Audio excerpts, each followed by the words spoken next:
Ang karugtong ng nakaraan, maya-maya ay ipinark nito ang kotse.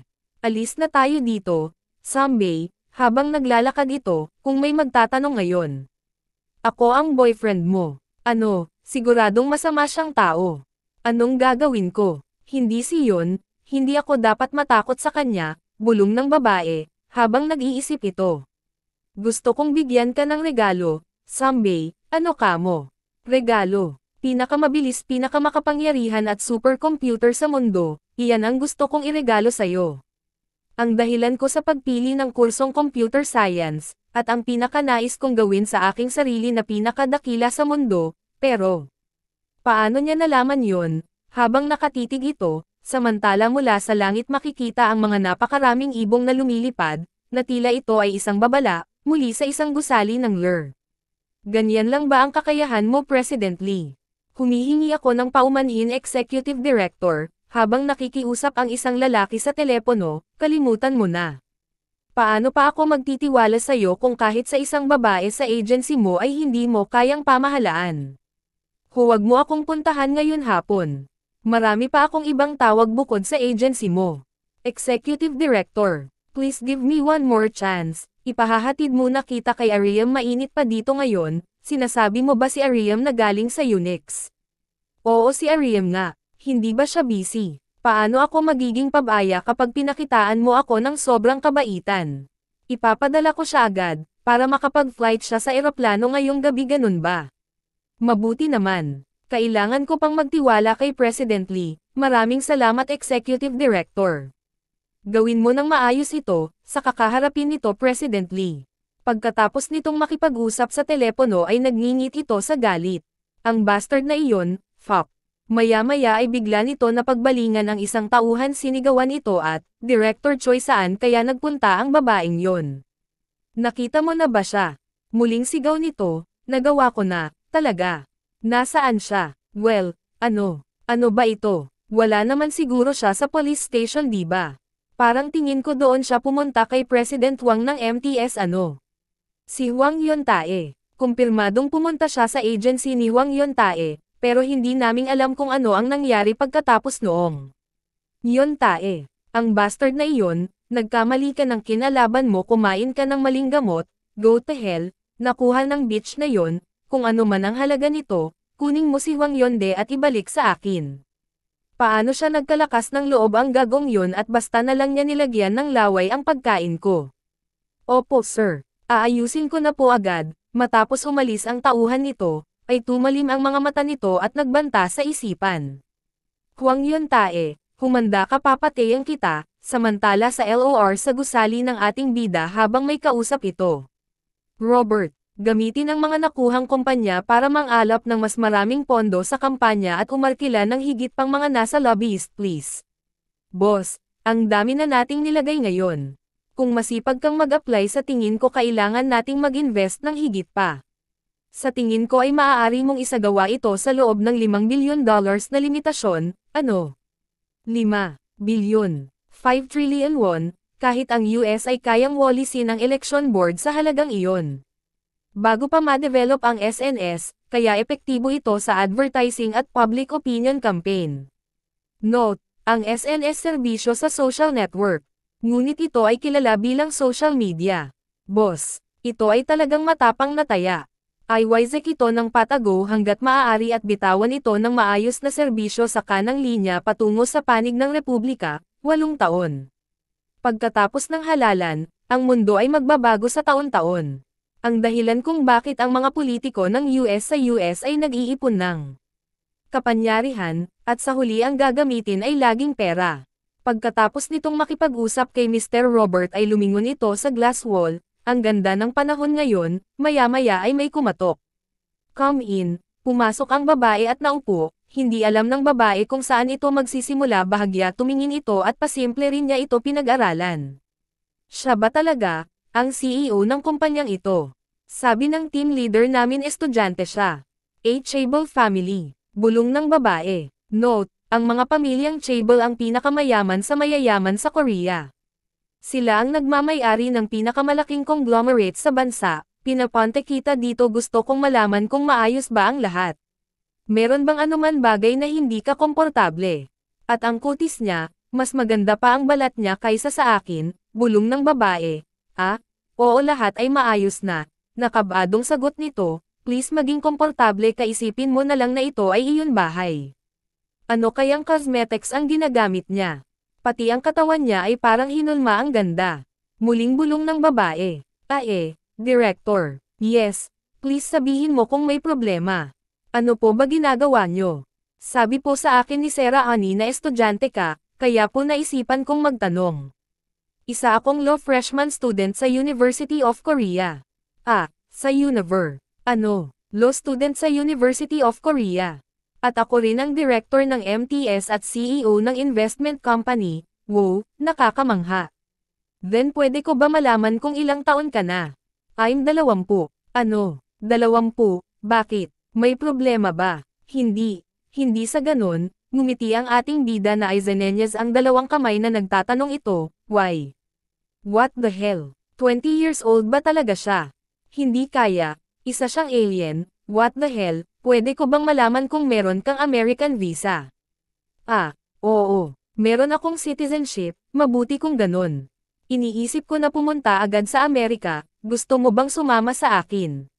Sa Amerika? Bahagyang napasigaw ang babaeng dahil hindi ito makapaniwala. Napatitig ito, hindi mo ba namimiss ang parents mo?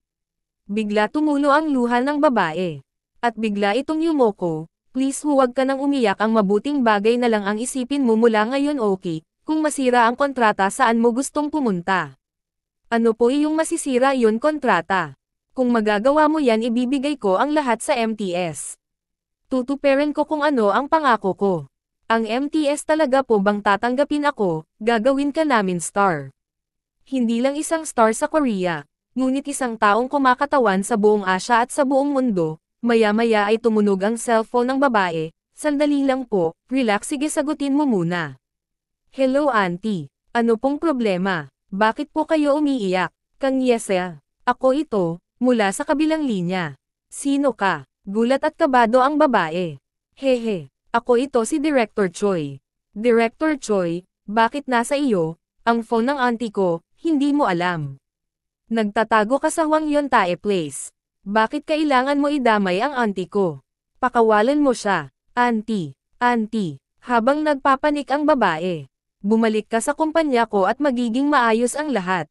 At ibabalik ko ang auntie mo sa bahay. Tumayo ang ating bida at inagaw nito ang cellphone na hawak ng babae, at ito na ang kumausap. Director Choi, ako ito. Sino ito? Brat ka. CEO Hwang, hindi. Then sino ka bang bastard ka? Palagi akong nagna-knockout ng mga baliw na bastard, so I guess, isa ako sa baliw na kapitbahay hang. Samantala sa gusali ng security, mula sa mikropno, ito ay emergency. Lahat ay magsipaghanda, inuulit ko, emergency ito. Lahat? Ano ba ang problema? Lumapit ang lalaking nakatataas. Ito ay utos ni boss. Yes sir, kami ay kikilos sa agarang aksyon. Simulan ang emergency network, tawagan silang lahat. Isaalang-alang ito ang pinakamataas na prioridad na trabaho. Yes sir, sabay-sabay kumilos at sumagot ang mga tauhan nito, bibigyan ko kayo ng 1 oras. Bilisan nyo ang kilos. What the heck, hindi naman tayo makikipagdigmaan, di ba? Hindi ko alam kung sino ito, pero kung guguluhin nila ang boss natin, papatayin ko silang lahat. Samantala, kumusta ang mga pinahanda ko? Lahat ay nakahanda na. Dapat doon ay walang oversight. Salamat sa pagbibigay mo sa amin ng pag-asa, ako ay isang taong mapagpasalamat. Yes sir. Huwag kayong matakot dahil lang sa mga lumilipad na kamao. Kung nasa tabi ko kayo, magkaroon kayo ng pagtitimpi at matiis ito. Huwag po kayo mag-alala, Director. Kami ang kriminal na prosecutors.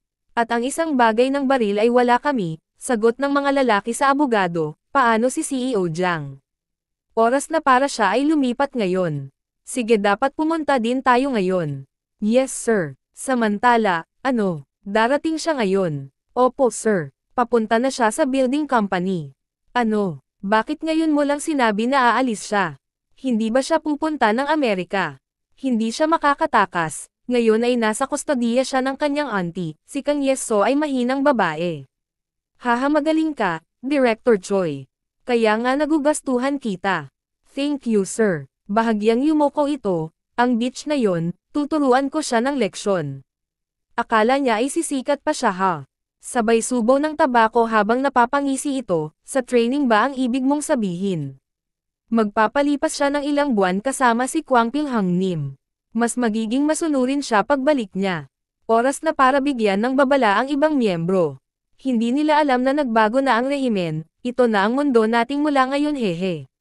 Haha, dahil hindi sila nakakasundo sa araw, kung ito'y tulad ng dati, bibigyan ko sana sila ng string mental training na may mga pambubugbog, maya-maya ay tumunog ang intercom nito, agad naman ito ng sinagot ng pag-alit, dahil sa naputol na usapan. Ano, CEO mayroon pong malaking problema. Ano iyon? Dumating na ba ang mga pulis? Parang raid po. Ano, raid? 12 na pong mga tao na nakasuot ng black suit ang nakapalibot sa gusali. Ano? Anong nakapaligid? Sabihin mo sa akin para maintindihan ko. At kasama po nila si Kang Yeso. CEO sumakay na po sila sa elevator, harangan sila. Hoy harangan mo silang pumunta dito.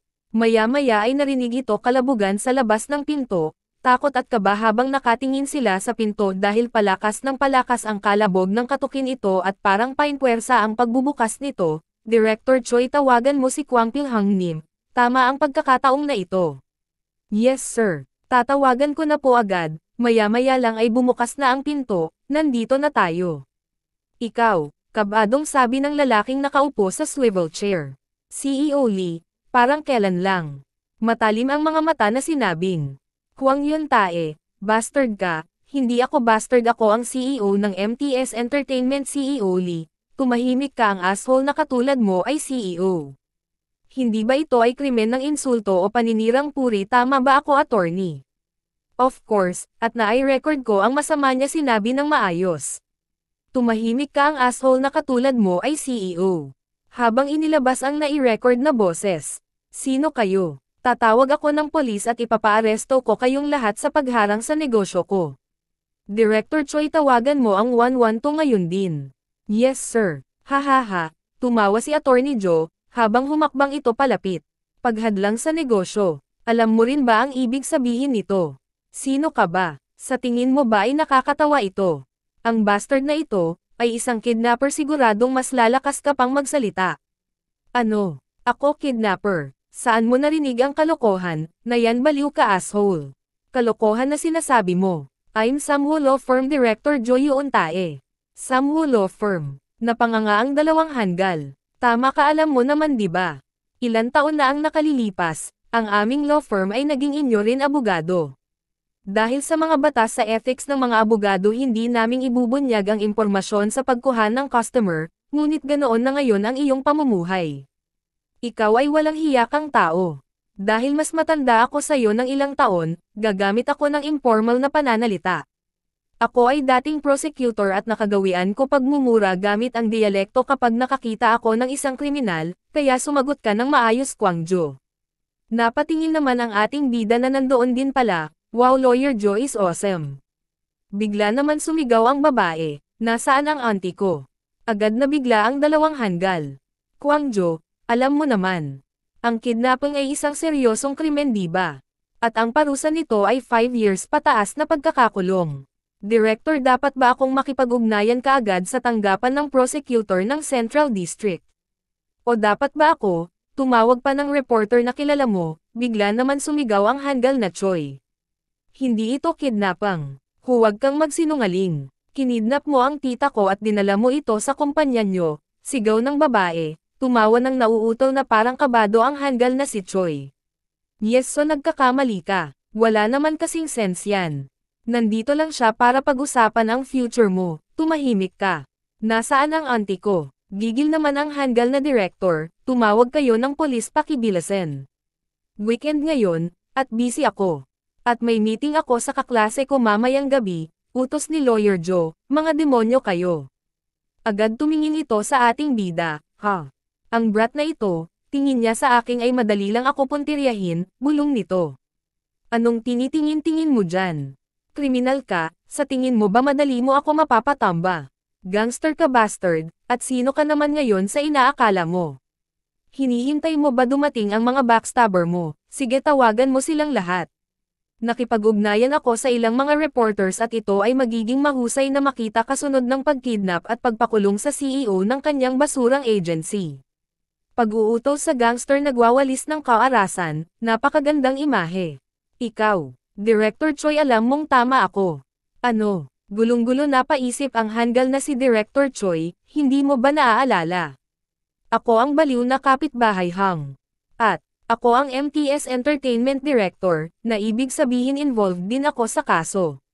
Ano itong contractual relationship na dapat ay batay sa tiwala at katapatan ay isang ganap na gulo? Ano bang problema mo? Director Choi, sa tingin mo ba ito ay sobra na? Nabalitaan ko na kinidnap mo ang kanyang tiyahin para i-sponsor ang iyong artista. Parang kailangan ng artista na sikang na magpalit ng agency. Ibinagsak ng director ang dalawang kamay sa kanyang office table na naglikha iyong ng malakas na ingay, tumahimik ka. Please pakihanap mo ang tita ni Yeso CEO Han, at tumingin ito sa babae. Yese, subukan mo rin siyang hanapin, mayroon ka ilang lugar na alam mo dito, di ba? Bahagyang nag-isip ang babae, dahil kabisado nito ang lugar. Saan ka pupunta? Yeso, kapag umalis ka dito sa kwarto ito, ang iyong career bilang isang actress ay matatapos na habang buhay. Itong mofo, gusto mo bang mamatay?